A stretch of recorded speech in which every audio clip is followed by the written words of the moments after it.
Welcome to the GHQ Crew podcast, where we make you look good so you play good. Mm-hmm.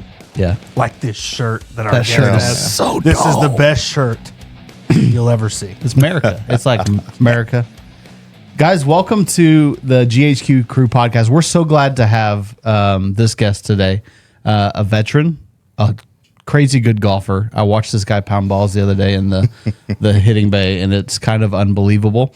Billy.hinojos, welcome to the podcast, man. Man, thank you very much. I like how you're saying I was pounding balls, but Z was making sure he made me realize I've lost some ball speed, but it's all good. Bro, whatever. So, like, still over 300 easily, like 325, 330. I think we had one like 335. We did.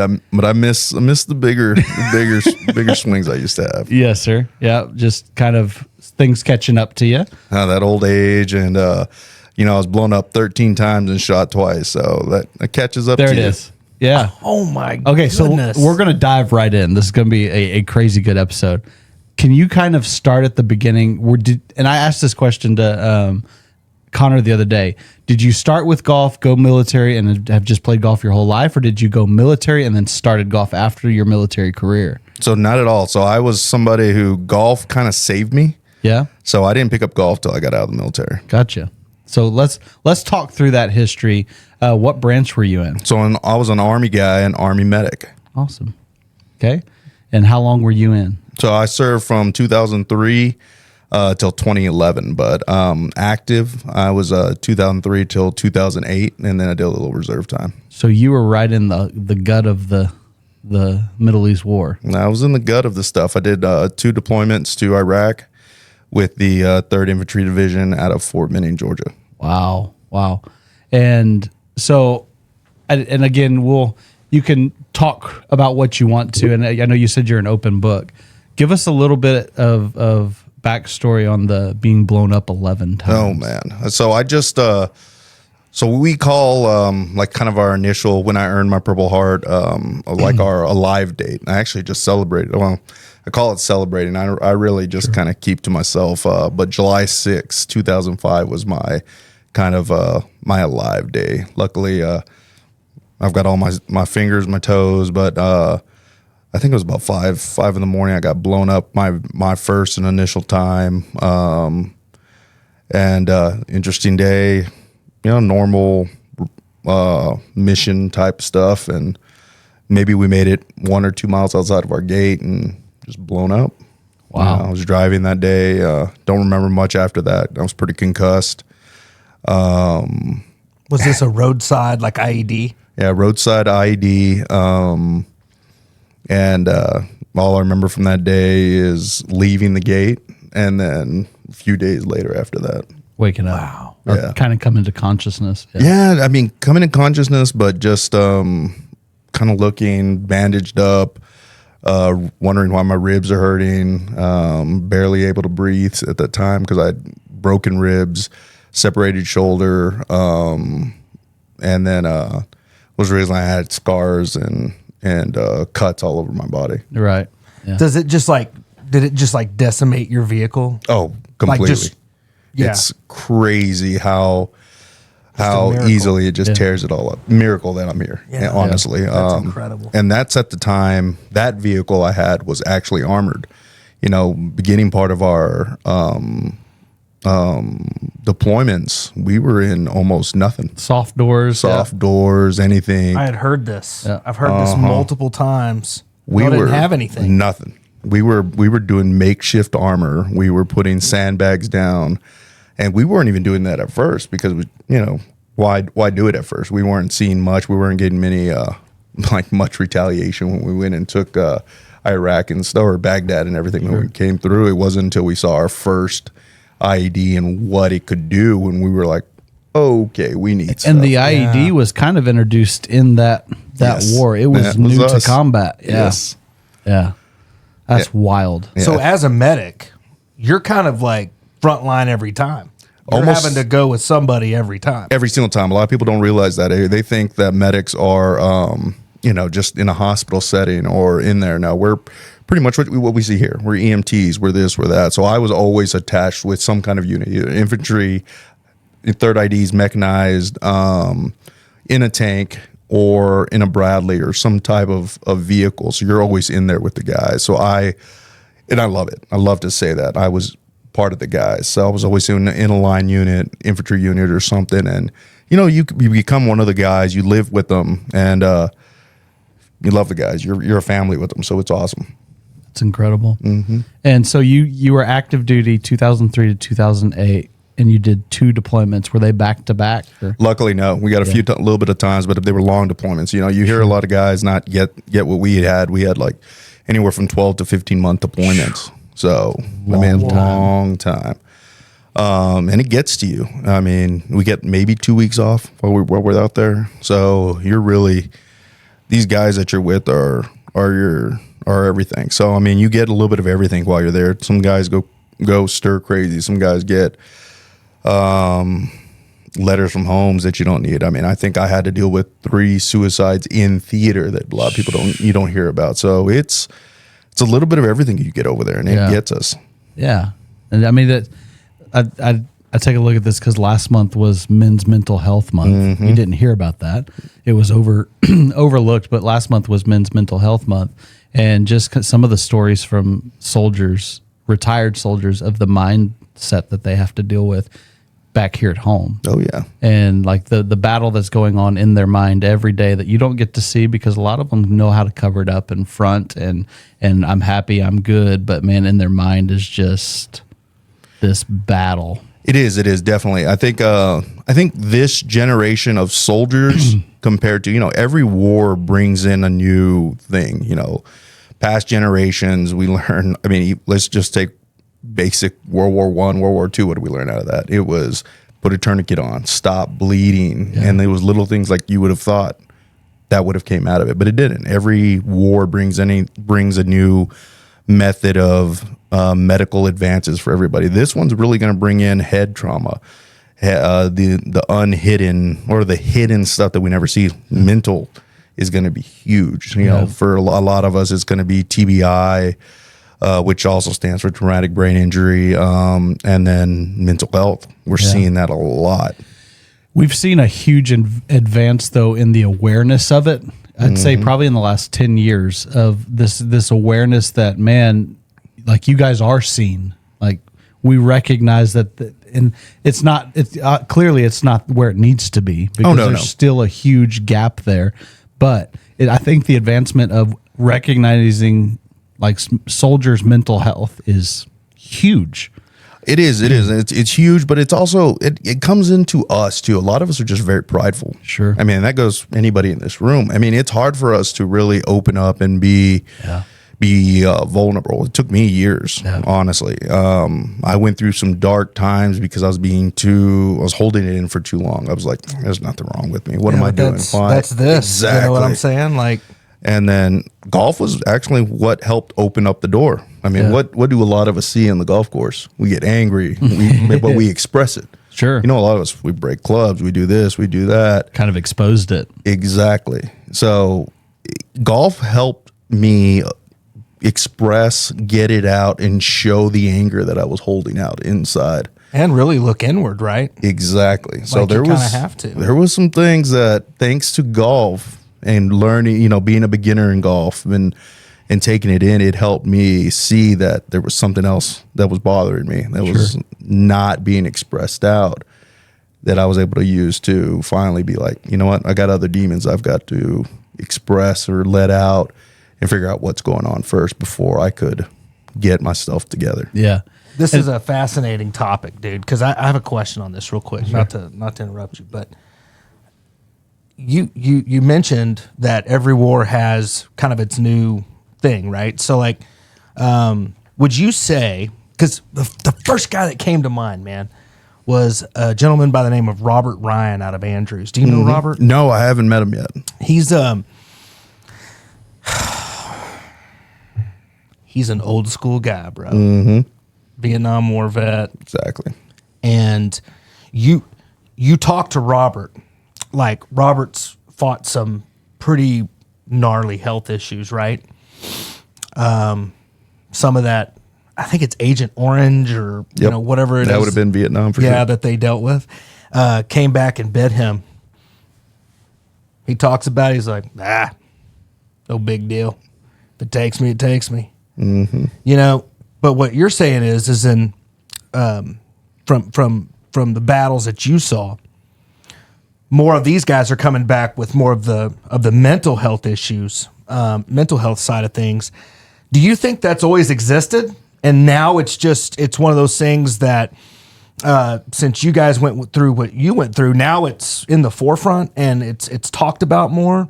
Or do you think that was absent and like Robert's generation, like you couldn't think that way and now you're allowed to? Or like what do you think that is that made that so much more prevalent for this war? So I think it always has been out there. Now we're all different they're a hardened different group than what we are. Mm-hmm. Not saying we're soft, but we are different. We are exposed to different things. You know, they didn't have social media. They didn't have this. They didn't have that. You know, they were writing letters back home where we were getting more things like up-to-date information, seeing people like, you know, for our generation, we're seeing social media really change things. Oh, yeah. So we're seeing people grow up. We're seeing people at home do stuff while we're sitting in a bunker, while we're sitting somewhere just feeling lost, feeling like the world's leaving us. That's what I was about to ask. And like it's leaving you behind. Yeah, like leaving you behind, or seeing that, you know, real world, like, oh man, what they're seeing us doing over here, we're not feeling the same way. We're feeling disconnected. So I mean, it's just a different type of thing. But at the same time too, like you know, I just recently did something with Sheepdog, also in connection with like Boulder Crest and really good nonprofits that are out there that have worked with the Hanoi Hilton survivors. And it's an interesting fact that I didn't know about, but a lot of those survivors, the ones that were in there or not survivors, but the ones that were incarcerated, a lot of them didn't come out with PTSD that you would think they would. You know, you're being tortured, you're being this, you're being that, you're prisoners of war. The ones that were in there for the longest didn't, because they ended up finding ways to cope, to find ways to let the enemy have a little bit of something that was already out there, but they all shared common things. But it was the guys that were only in there for like 1 or 2 months, ended up coming out with like horrible PTSD traumas that they may never get over.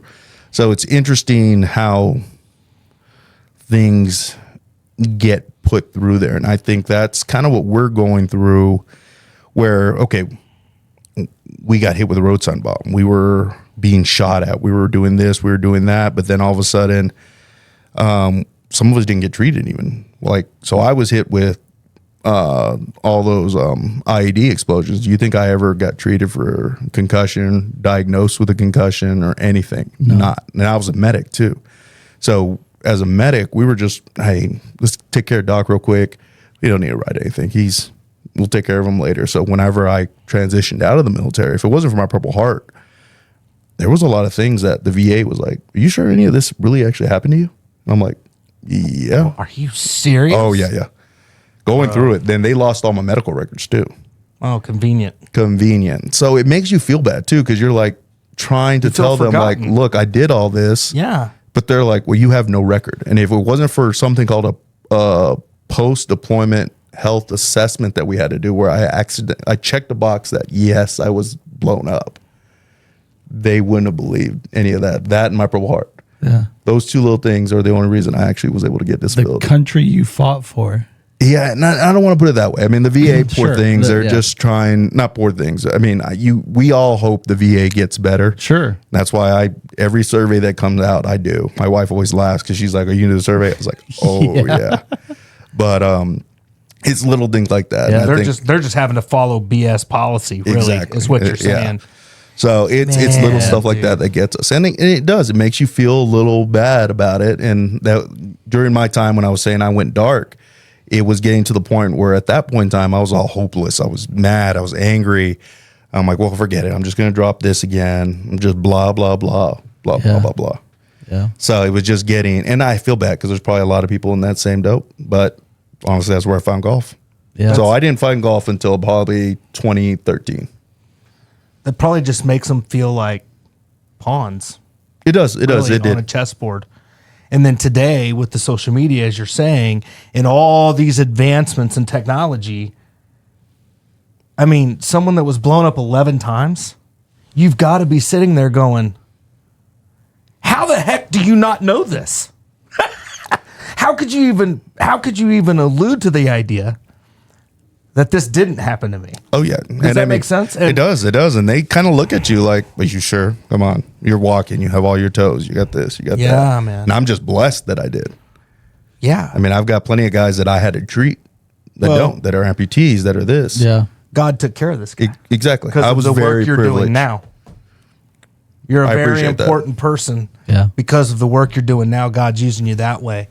And that's why you have those things. I truly believe that. He protected him because you had a bigger purpose, man. And you're fulfilling that. I appreciate that. That's awesome. That does help. I like seeing that. I like hearing that.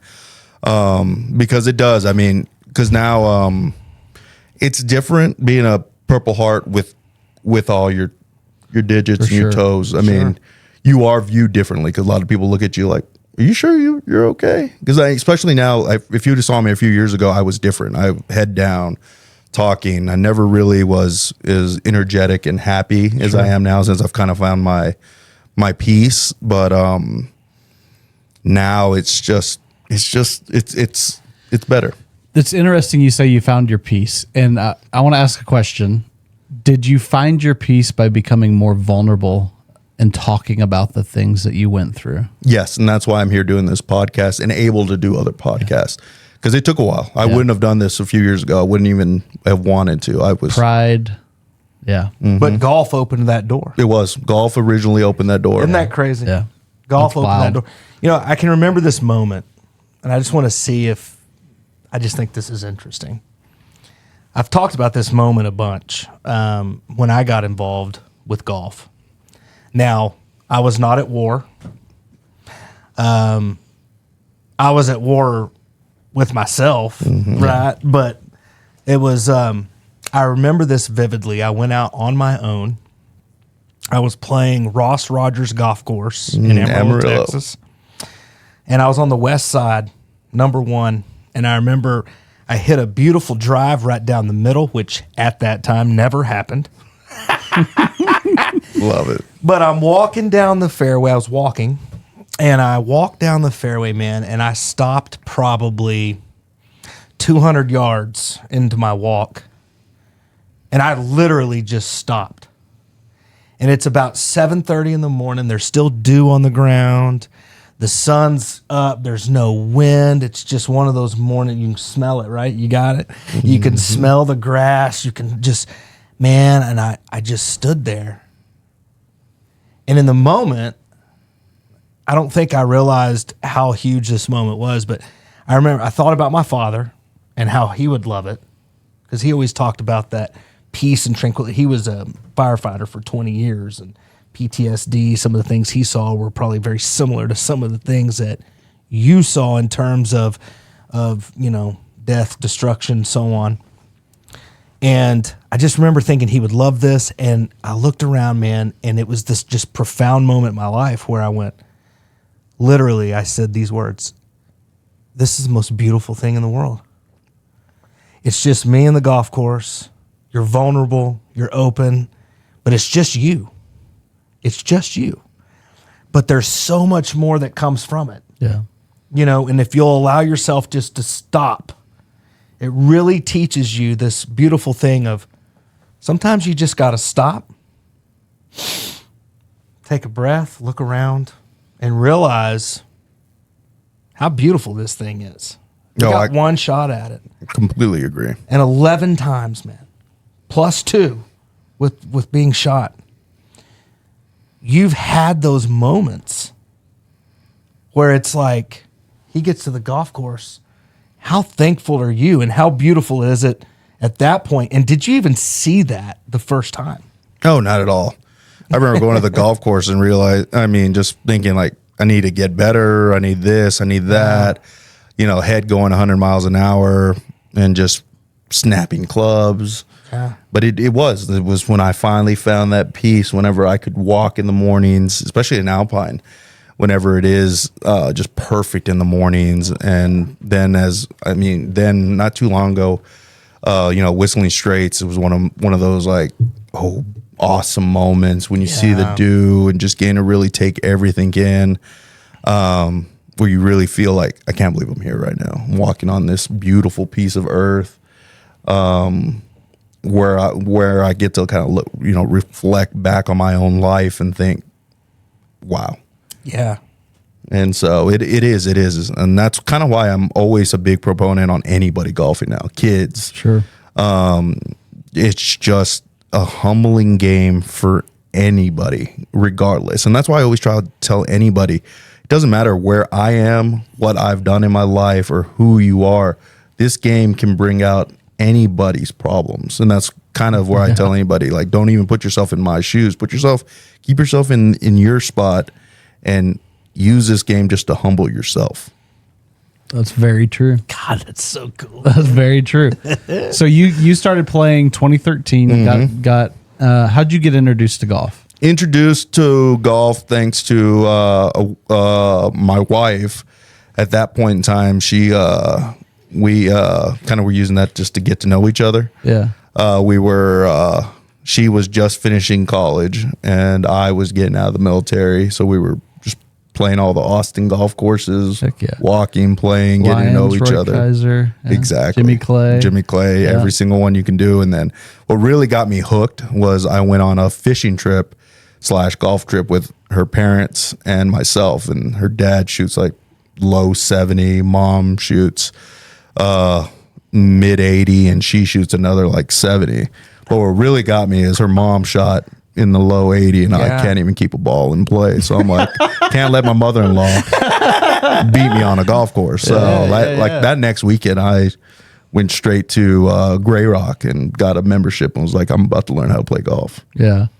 Man, so your wife's been there since you got out, basically, right? Like I've known her since probably 2000.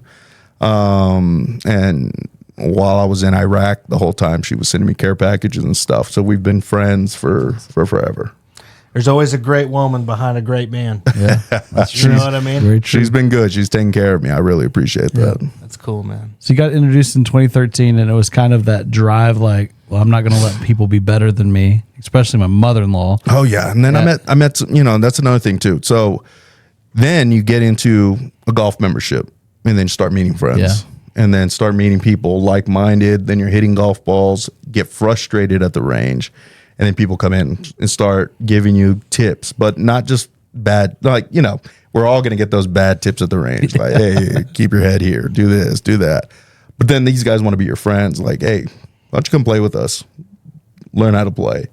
And that's what really got me hooked then too. So you start getting your normal foursomes, then start getting into games, skins, and the game really starts getting fun. Yeah. So that competitiveness from meeting other peeps that are, start out helping you out or whatever, but you join their groups, that competitiveness, did that help you really get over the hump in terms of learning the game? It did. Gave you that competitiveness? Gave me the competitiveness that I think all of us kind of, especially athletes / veteran or, veterans,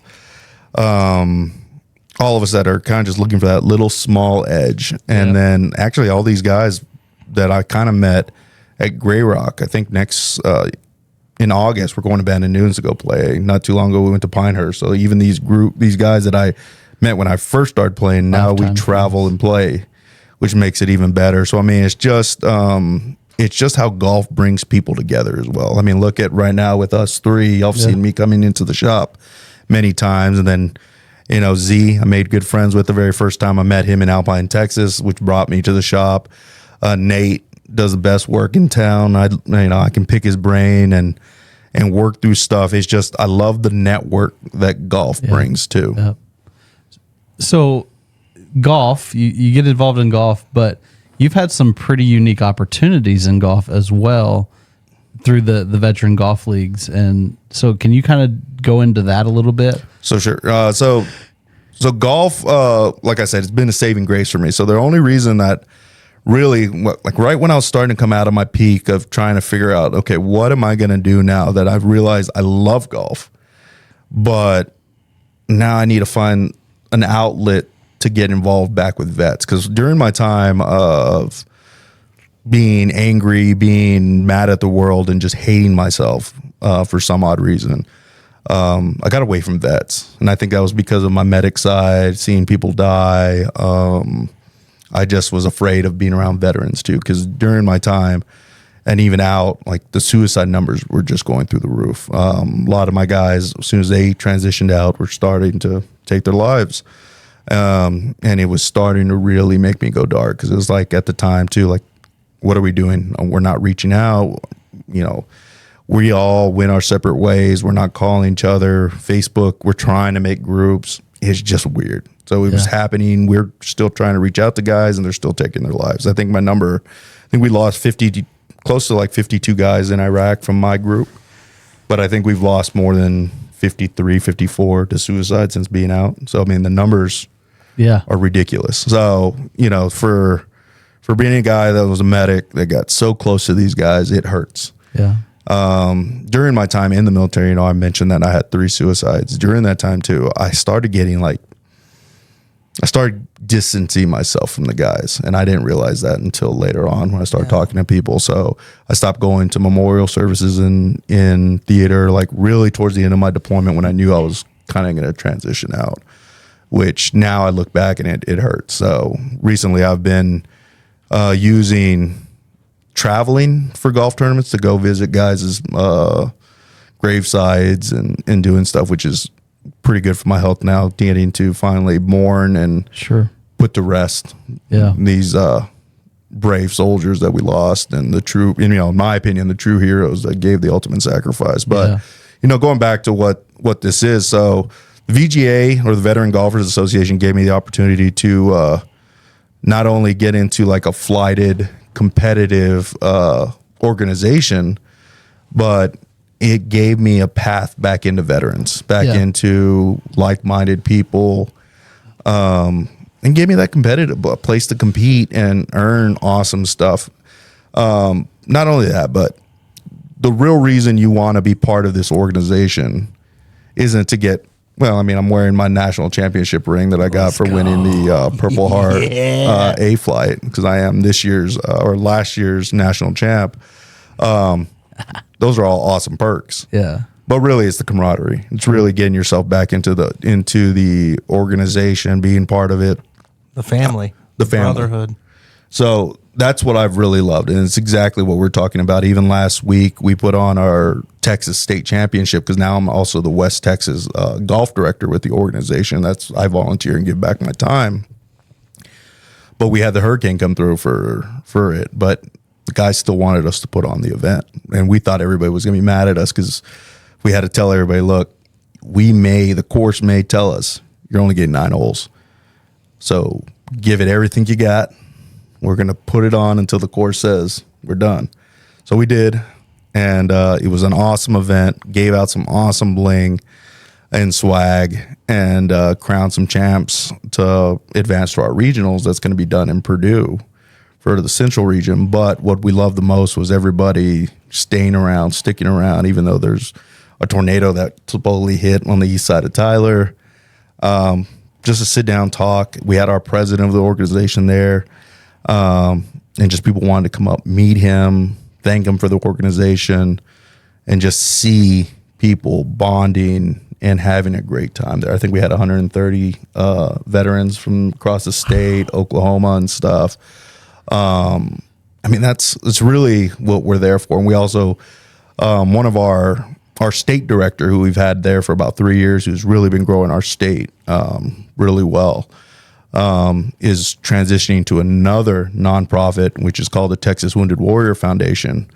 And he's going to become, I think, their executive director, which is great, because it's showing that, you know, we're moving on and helping up other nonprofits. And I think it's just going to be a good partnership for all of us to get going on and helping out. But it's just more camaraderie and more of how we can all keep finding ways of helping out organizations. So I really, really enjoy the Veteran Golfers Association for what they've done for me. I think last year alone, I got to go play a course in the Hamptons called Sabonic, and we're the only organization that's ever asked the NCAA if we can play against Division I athletes. So I got to be part of a team that got to play against the Patriot League, which is made up of, which I remember the most, of Bucknell, Army, and Navy. Me as a 39-year-old person, I got to play against Division I athletes and just kind of be there as more of a mentor and enjoy. But I mean, I got to actually compete against them, and I shot low 80s, but so did they. Yeah. Yeah. That's awesome. So how many are in the VGA total? So right now we're pushing 25,000 strong of veterans. That's so sick. And it's awesome. I mean, last year we've been, next year is going to be our 10th year of being an organization. So we're pretty ecstatic about that. So we have a awesome thing called the Armed Forces Cup, which is like a Ryder Cup, except for each branch of service. We are now going into our second year of it being on Fox Sports, being televised. So if you've never heard of that, it's awesome. The show times are on there. Great to see. The biggest thing I like about it too is like the winning team gets personal interviews. So you get to hear their backstory, see what they've got going, can get emotional, but these guys love it. We had Urban Meyer is one of our, is on our board now. So it's fun to get to see him there talking. Yeah. Just coaching. lost Jared. Oh, he's no. a Michigan fan. Oh, there we go. But that's what we love about it, because you get all that. Yeah. And Urban is such a he's such a good like motivator. You see him, and he is, it's great. Yeah, Listen, hey, he's a coach. Urban's one of the goats, and I will never deny that. He's a puke for coaching at Ohio State, but but dude is awesome. Did you watch the deal on Netflix? Yes. The Florida deal. I mean, I don't know about you, but it spoke to me a lot because this has been a thing in my whole life, and Urban mentioned it. I mean, it's exactly. I saw kind of, I wouldn't say myself in him. It was more of my insecurities, the pridefulness, all the things that you've talked about. But one of the things that happened was he wins the Natty and feels nothing. It was the losses that had such a profound effect on him. He couldn't enjoy his win. He talked about, I don't know if you remember in the film, he talked about after he wins the Natty, he literally leaves the field and all he's thinking about is getting back to work because this won't work next year. Yeah. Got to get back to work. Couldn't enjoy the win at all. Didn't stop and smell the roses, just went right back. And he talks about this at length and how it affected his health and so on because he couldn't enjoy his wins. He only felt things on the losses. The losses are what motivated him. Yeah. The wins never did anything. And man, that's almost opposite. You got to enjoy those wins, don't you? You do. I mean, after, again, I hate to keep going back to it, but 11 times, bro. You could have just looked at that and just died to that loss. But instead, you embrace that win. That's a win, dude. Surviving that, holy cow. And then you get out here and you're doing these great things with the VGA, which leads me to the second thing. I'm in. I want to get involved, and we'll talk about how we can help. No, we appreciate it. Trust me. We'll put stuff on the, Yeah. Yep. If there's merch or something we can make, kind of like we did for Oil Patch. Yeah. Well, we can get shirts on there, and every single penny we'll send back to the VGA, and any way we can help, I would love to. Oh, trust me, we would love it. Everything that So we do freaking always cool. goes back to our vets. Man. The VGA is really good about that. We want to try to give back to everything that we can to at least help out our players to enjoy it, and just keep building on a good, not I don't want to call it a product, but the organization. And it's a good model, and we got good people coming with it. Because also something I didn't put out too is we're also partnering up kind of with the AJGA. Yeah, I think I'm saying that right. Yep, Like we AJGA. actually have two. We're one of the few people that will give. We have our own little qualifier at Pinehurst, so like military veteran families will get straight up just through us 2 spots that are vet children to go up to go play. That's at the awesome. major level. So that's awesome. The And then- AJGA is so sick. It is. That's where a lot of these kids get recruited and so on. So that is incredible, man. So we've got a ambassador called Zevi Perez, 13-year-old, already sponsored by Cobra. Holy cow. Kid is legit. At the PGA show, I love talking to him, enjoy it. We've got to see him. I got to play with him at Baltusrol playing field that was my first national, getting to play those 2 historic courses. And he makes a hole in one as like an 11-year-old in the group. And I'm in front of him in the group behind me. Next thing I look back and I said, this little superstar and I'm playing like 1-up tees. He's playing the back tees. Makes a hole in one from back there. And I'm just like, kid's just a stud. I'm going to have to go over there and go shake his hand and keep going from there. And but then he has such a appreciation of what we're doing because his dad was a Ranger. And so I just love that he has all that instilled in that we're, as an organization, are 100% backing him up to be doing the best that he can and have no issue with that. I love that we're there for the youth as well.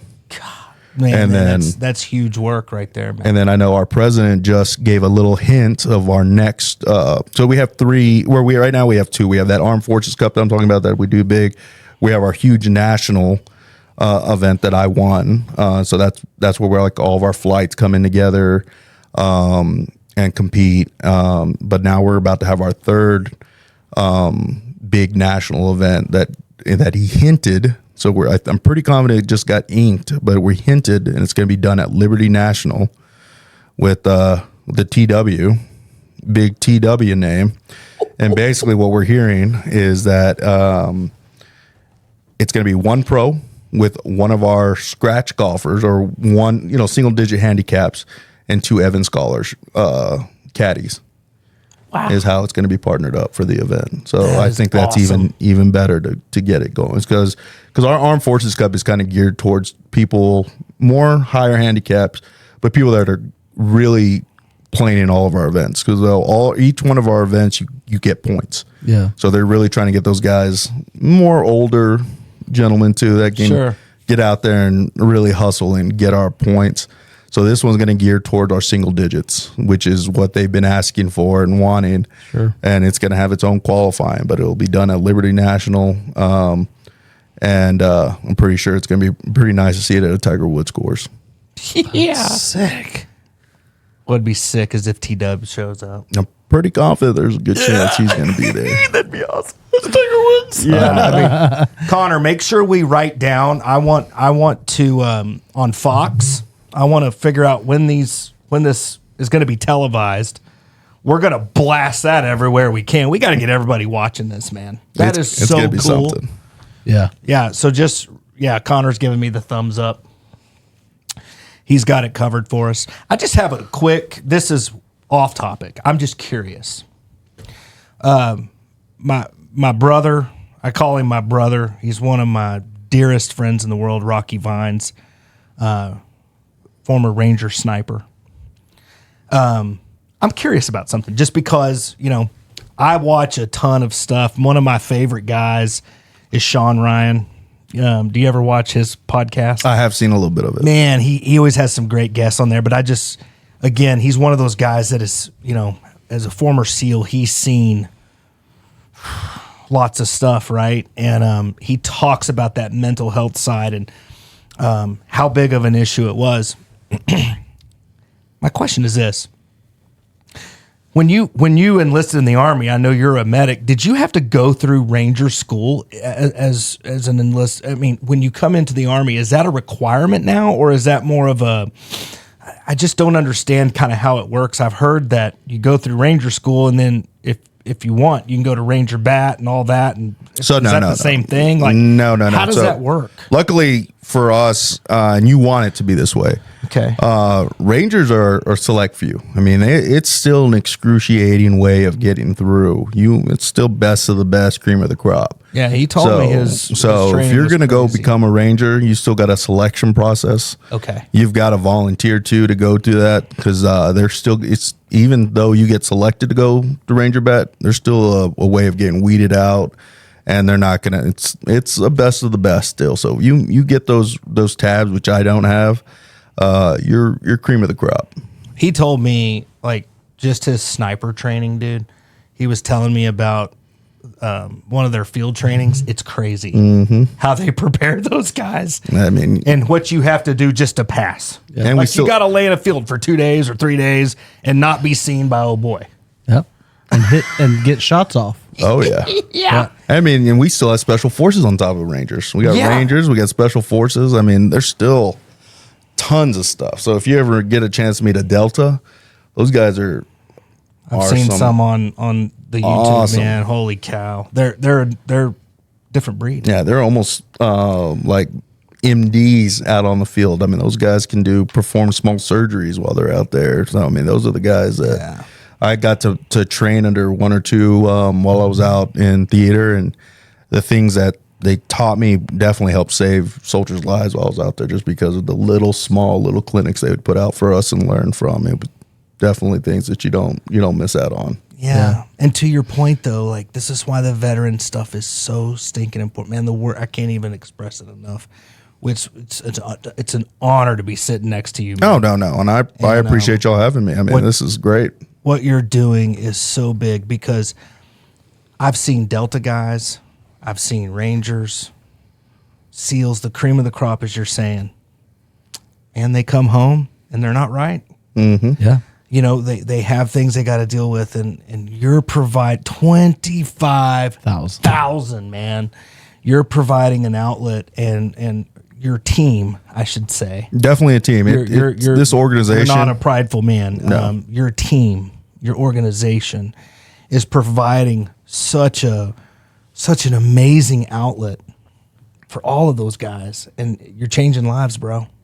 It's incredible what they're doing. Incredible, because I've seen it, man. I mean, you know, imagine the toughest guy in the room, right? And he's sitting here telling you he's struggling in civilian life because he comes back home and he left some brothers, or he, you know, whatever, man. God, some of the things they've seen. This outlet is so important. It is. I mean, and that's why I always tell everybody, it's just be vulnerable, and it's okay.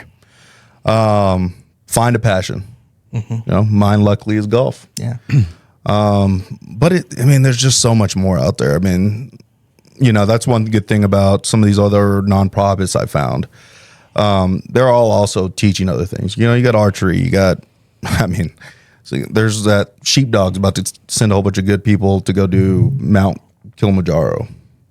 Now that's just crazy. I'm not doing that. But I mean, there's just for a lot of vets, I just tell them, you know, there's a lot of things out there you go do. There's a really good organization called Next 18 that I did. They will do.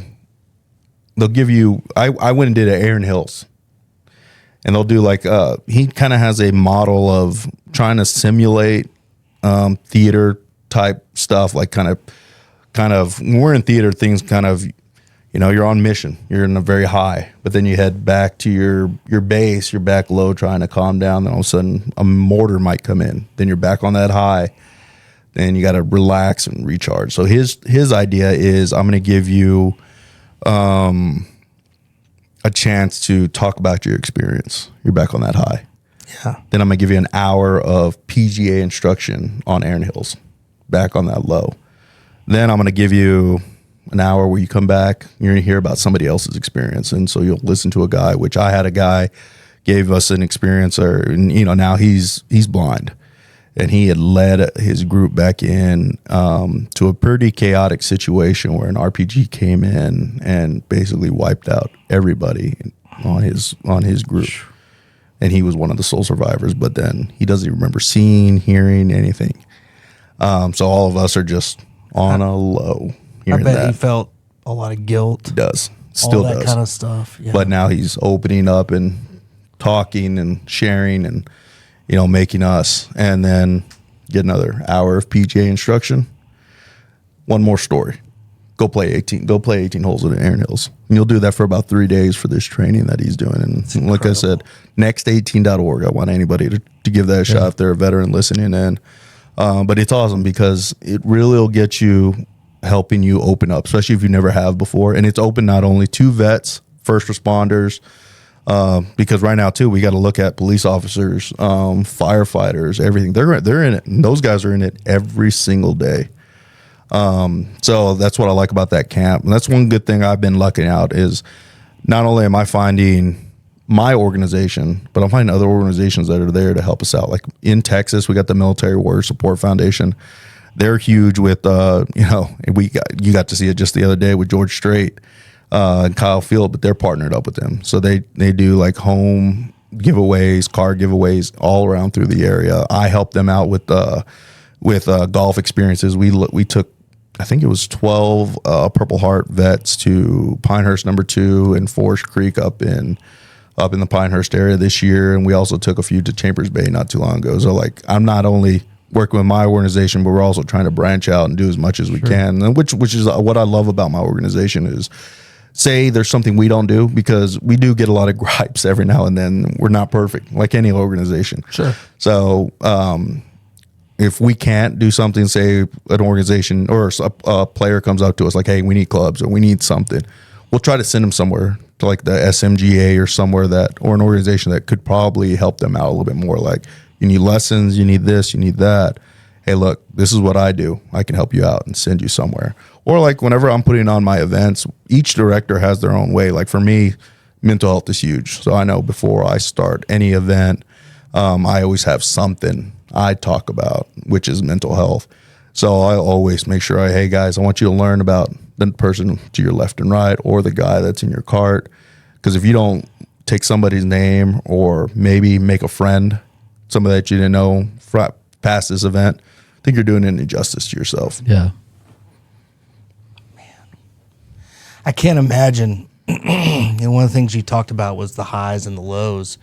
And in a combat situation, I bet there's a lot of nights, man, where you feel like I got to sleep with one eye open. Oh, yeah. So getting that proper rest, that also weighs, heavily on the mental side. It's so cool that there's a program like that. Yeah. I mean, that's a brilliant way to really help those guys. You know what I mean? That's brilliant. I found that one, oddly enough, didn't know what I was coming into. And I've talked a lot about that next18.org organization. I like that diagram because it explained it a little bit better.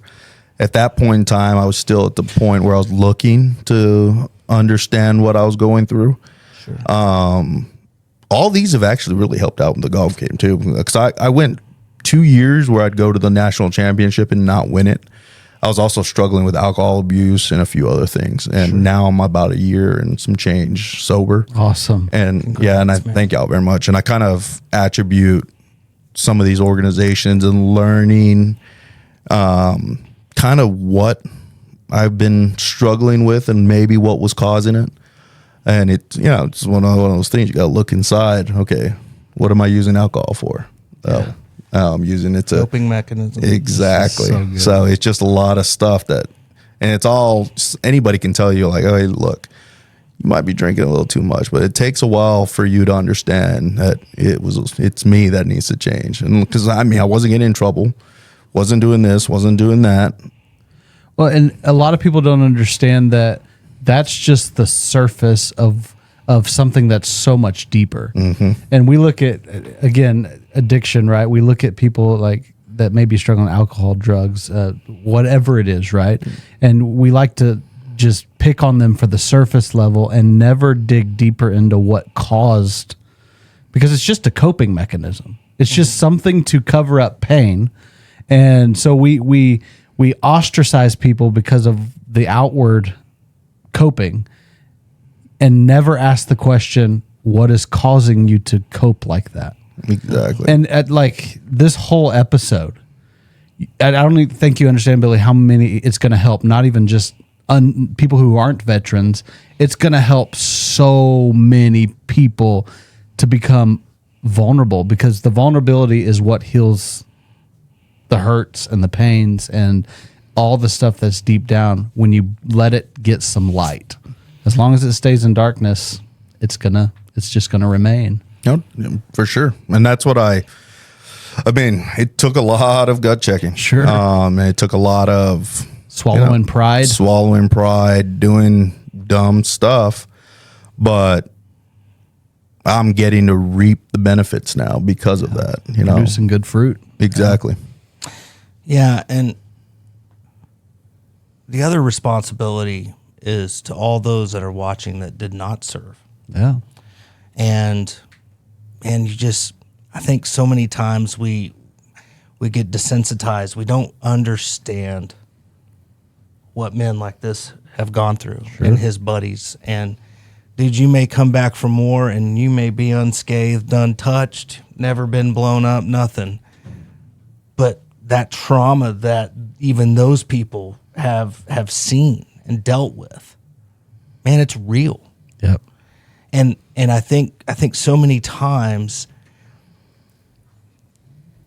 you get home and you feel forgotten, you feel alone, you feel like maybe you didn't do enough, maybe you should have stayed there, maybe you should have died in that situation or whatever, right? We all have to understand that's what they went through. Yeah. I don't want to dive too much into Rock without him being here, but I've seen it. I've seen it firsthand, and man, he's one of the toughest of the tough. Yeah. But man, that stuff's real.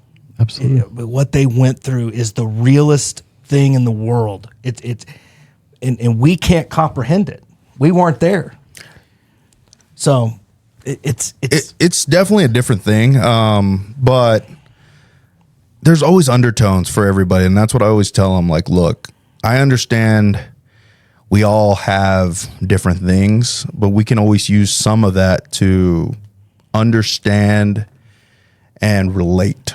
yes. Because I don't like sometimes when people don't want to put themselves in my shoes, but when we're all trying to relate and trying to just get better, Yes. it's okay to use some of this as a way of relating, especially when it comes to any trauma, because an ID can be the same as a horrible car accident, and is what I've used for some of those instances. And people will have PTSD and other issues due to that, and I always try to tell them, look, you can put yourself in my shoes in that part and try to figure out what's going on and move past your horrific accident or something else. So it has helped out in that way of when I'm trying to help people move past some of their issues and injuries, or even tutoring kids whenever I'm in a math class and trying to help them out there. But it is interesting. Like another big thing that this one's still gut wrenching and working through it is survivor's remorse. I've still got a lot of that, and regardless, even if I didn't have hands on, like one of my best friends who I went through basic training, our medical training and stuff, one of my good friends, I'm still dealing with that one really hard. That one's probably his anniversary, that every time it comes up, or he's the one that I was saying I just recently visited his grave. I went to Maryland this year to go play in their state championship and won it, but I know I left our trophies for our state championships are the kneeling soldier, which are so awesome. They look great. That's cool. But to kind of honor my friend who I lost, his name's John Winterbottom. I used to call him Summertop. But yeah, we all did. We all called him Summertop. So That's awesome. I did leave that trophy in his honor at his graveside this time around, which was awesome because I think he would be part of this organization if he had a chance. He was athletic. He was he was something. And it's just, you remember all the memories too when you go visit some of these guys, their grave sides and stuff. For some of us, you just remember everything. And then I had another soldier who was a medic. The guy was, oh man, y'all guys are gonna get it because y'all guys. This is where we're gonna talk about where we relate. He was just. I would tell him to go throw away the trash. Somehow the trash would be everywhere. I don't know if you just call that dumber than an ox or what you call that. I'm trying to be polite. But, he was one of my medics. So we had to finally put him on the line, and everybody knew these stories of what we would say. You knew he just wasn't very dependable. And so when we told him we were going to put him on the line, that line unit was looking at us like, dude, I don't know if we can trust this kid. Like, I can't believe y'all are doing this. This kid's got to treat life or death. And the first time he got his first casualties, kid got it done. And I remember everybody proud as can be for that kid. I just got back from like a 12-hour mission, knocking on my door, and I'm ready to get some sleep. And I didn't give him too much of the time of day that he deserved that day. But I'm happy I opened the door and he was listening to me, telling me everything he did and the soldiers he saved and everything he did right, which we knew he would. That's why we put him there. But then I remember closing my eyes for about what I thought was 2 minutes. It might have been an hour. And I heard the big boom. And next thing I know, I get another knock on my door, and I already knew that his vehicle had just got blown up and we had just lost him. And it was a sad day, but it's just those little things. Those are all the survivor remorse. Like, I wish I would have gave him a few more minutes to talk about his incident and his accident and stuff. But it's just little things like that those are the anniversaries that really get soldiers like us that we remember, because that was one of our guys. That was my medic, guy that we trained up. But, we remember those little things. Like, first day I ever met him, he was knocking on my door with a bottle of tequila, drunk off his butt. And just, but it's little things like that. And then those are the things that get us. But you did right by him, man. Oh, he went out and performed. You did. And then when he came back, who's the one person he wanted to talk to? Oh, man, always. You, bro. And that's, man, I know this is a very simpleton thing. And I know that it may not, have this massive, profound effect, but I want to encourage you right now on this. Dude, you're honoring them every day. Yeah. There's nothing to have remorse over, because you're honoring those guys through what you're doing. And it's an amazing thing, man. No, I appreciate that. That means a lot. It really does mean a lot. And I think that's why anytime I see anybody struggling at a course, or if I can help out, or even just now starting to volunteer and do stuff, because it did take a while before I started volunteering and putting myself back out there, because you get scared of helping somebody out again. Sure. Yeah. Like, why me? Why did I survive? Why, he might have been better at this than me or whatever. But exactly. Dude, you're the one. Mm-hmm. So I appreciate you saying that, because I think that's what took me so long to finally put myself back out there and volunteer and help out, was you're afraid to be around people again, to help them out and have somebody not necessarily fail, but lose them. Yeah. Yeah. So for sure. I kind of want to round out the episode. I'm going to ask you two questions. Mm-hmm. If you were to look, or speak into the mic, to people who never served, how could they help veterans? Ooh, that's a good one. Those ones are always hard ones to say. I would say awareness. Get to know our military population just a little bit better. And what I mean by that is understand what an actual veteran is. Not all will have served in a combat zone. Not all have been shot. Not all are doing this and that. But understand that, some of them are going to go through hardships. They are damaged. They are, different. Yeah. But they all raised their right hand to serve the people, to better America, and they are patriotic and love this wonderful place that we live in, that we are very lucky to have, and just thanking them for their service is enough. Yeah. And then the second part is speak to the veterans that may be watching or listening to this. How could you encourage them to kind of go down the path you've gone, not just with golf, but the vulnerability? And how could you encourage veterans to get the help? Yeah, I would say, I think I've said it multiple times, but be vulnerable, be ready to look yourself in the mirror and accept that you can improve, but you've got to be ready to seek the help. And it's not necessarily the VA. It's looking for help on the side, trusting the people around you that love you to tell you like, hey, this is what you've got going on. This is probably what you need to do for help, and being okay with taking the criticism, because people around you know you best. And they aren't telling you this and this and this just to make you feel like crap. So just trust the insight from the people around you, take the criticism, and then look for the help. I mean, it's out there. There's nonprofits outside the VA, and the VA does help. I mean, regardless of what we say, the VA does have stuff there to help you. Sure. It's just slow process at the moment. Can it improve? Yes.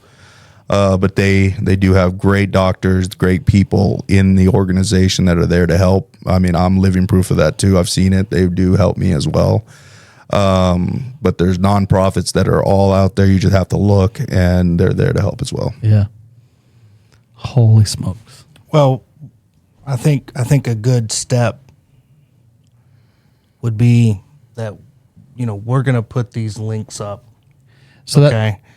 And if you're a veteran out there and you're struggling and you need help, you need someone like Billy in your life, we're going to put these organizations up on the screen. Yep.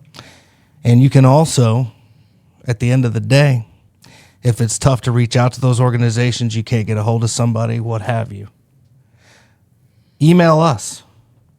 Yeah. Call us. And what we're going to do is we're going to be committed to make sure that we reach out to Billy and get you where you need to go. Yeah, no, I mean, my email will be there on plain sight for y'all also to look at too. So I have no problem putting that out there and helping these men out. Oh yeah, definitely, for sure. It's another18.org. Next18.org. The Veteran Golf Association. What's the website? So it's vgagolf.org. vgagolf.org. Okay. And then we'll list some more non-for-profits specifically in the state of Texas. But those two, next18.org and then the Veterans Golf Association. It's incredible. Mm-hmm. This whole episode has just been... No, and I appreciate that y'all guys having me here. Like anything, man, y'all been a family with me here. I mean, I appreciate it. Y'all guys have been one of the best places to get club work, anything done here. I mean, it's not just buying clubs, it's just trusting equipment, making the equipment work. And if any tweaks I need, y'all guys know me, I'm such a tinkerer, but knowing that I have a shop that I can come to and just talk my crazy things I want to do, it's something. Yeah. I mean, I've got guys from El Paso on to Lubbock, Austin that know about this shop and know that it's one of the best shops in the area. And I just love spreading what y'all guys do here for fittings, for anything, and then sharing the trust. 'Cause I mean, any golfer will tell you, trusting your equipment's the best thing. So, and that's any level. I could care less if you're an amateur to a pro. I mean, it's just finding shops that you want to work with and that can get you the equipment that you want quick and fast. That's fun. So everything y'all do to the golf community, man, that's awesome. So we appreciate it. Bless you. Thank you. Thanks. That means a lot. Billy, thanks for being on today. No, thank y'all. Thanks for having a conversation with us. Guys, this episode goes live Friday nights, 9 p.m. All the links are in the description. If you need help, reach out. It'll be the best decision you ever made. Thanks for joining us, and we'll see you on the next one.